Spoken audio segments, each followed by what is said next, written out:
श्री स्वामी समर्थ मैत्रिणींनो, आजची आपली रेसिपी आहे चमचमीत दोडक्याची भाजी। त्यासाठी लागणारे साहित्य आहे, आपण दोडके छान सोलून चिरून घेतलेले आहेत।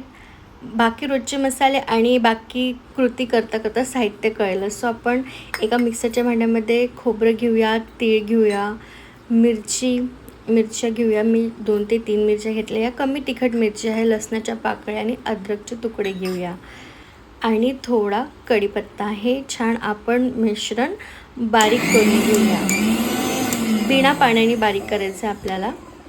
हे बारीक झालं की बघा, हे थोडं असं दिसेल आपल्याला। हे असंच मिश्रण हवं आहे बघा, वा असं मोकळंच हवं आहे।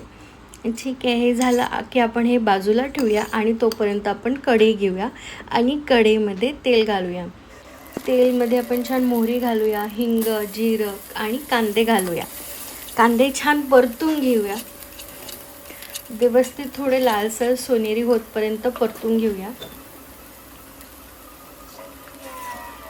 जसे जसे कांदे परतत आहेत आणि कांदे परतले की आपण ते जे वाटलेलं मिश्रण आहे ते घालूया। ते घातले की आपण पुन्हा मिक्स करून घेऊया। थोडा वेळ हे परतायचं आहे। हे पण परतून झालं व्यवस्थित आपल्या तेलामध्ये की आपण त्याच्यामध्ये आपले मसाले ॲड करू। जसं हळद आहे, धने पावडर आहे, तिखट आहे, हे ॲड करूया छान आणि आपण मिक्स करून घेऊया।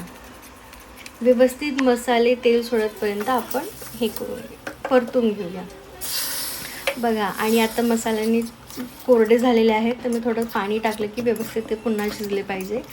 आणि असे शिजले की मग आपण त्यामध्ये ॲड करूया आपली दोडकी चिरलेली, छान काटे सोलून घेतलेले आहे पिलरच्या मदतीने आणि लांब लांब कापं चिरून घेतलेले आहे आणि छान मिक्स करून घेऊया। दोडक्यांना आपलं स्वतःच पाणी सुटतं, तर आपल्याला त्यानंतर पाणी ॲड करायची गरज नाही। थोडं झाकून ठेवूया, आपण छान मिक्स करून घेऊया, परतून घेऊया बघा, आपोआपच पाणी सुटलेलं आहे। पुन्हा आपण एकत्र करून घेऊया आणि पुन्हा 2 ते 3 मिनिटं झाकून ठेवूया।